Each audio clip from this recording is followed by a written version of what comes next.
સુરત પાલિકાના 98 કરોડના વિકાસ કાર્યોનું લોકાર્પણ, જેમાં કેન્દ્રીય ગૃહ જળશક્તિ મંત્રી અને નાયબ મુખ્યમંત્રીના હસ્તે લોકાર્પણ થયું. ડભોલી અક્ષરવાડી ખાતે લોકાર્પણ કાર્યક્રમ યોજાયો. અટલ બિહારી વાજપેયી ઓડિટોરિયમમાં આયોજન હતું. શ્રીનાથજી ફ્લાયઓવરનો એન્ટ્રી રેમ્પ ખુલ્લો મુકાયો. અશ્વિની કુમારથી હીરાબાગ જંકશન સુધી ટ્રાફિકને રાહત મળશે. કાપોદ્રા તરફના ટ્રાફિક ભારણમાં ઘટાડો થવાની આશા. સુરતને નવા વિકાસ કાર્યોના લોકાર્પણની ભેટ મળી ત્યારે કેન્દ્રીય જળશક્તિ મંત્રી સી.આર. પાટીલે પણ નિવેદન આપ્યું. તેમણે કહ્યું કે સુરત આજે દેશનું નંબર 1 સ્વચ્છ શહેર છે. સ્વચ્છતાનો તાજ જાળવી રાખવાની જવાબદારી સૌની છે.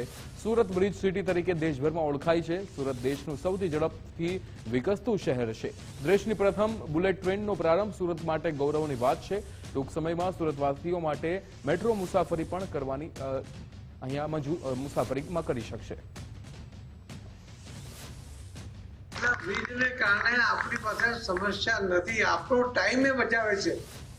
રોજે રોજ જો તમે તમારા ગંતવ્ય સ્થાન પર જવા માટે આખામાં 10-10 મિનિટ બગાડશો તો આખા દિવસમાં કદાચ 1 કલાક બગાડશે ને તો 1 કલાક પણ ખૂબ મહત્વનો હોય છે, કેમ કે એ સમય તમારો કામનો સમય હોય છે અને કામના સમયમાં તમે ટ્રાફિકમાં સમય બગાડો એ આપણને પોસાય નહીં.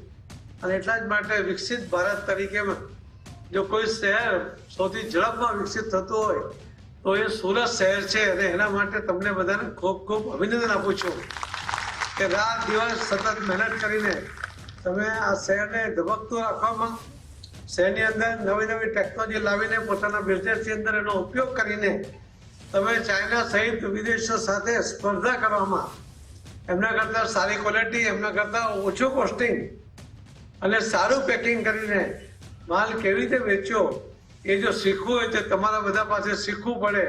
અને એના જ કારણે સુરત એ આજે આખા દેશમાં ચર્ચાનું સ્થાન છે. એ શહેરના ચર્ચામાં એને લેવું જ પડે છે.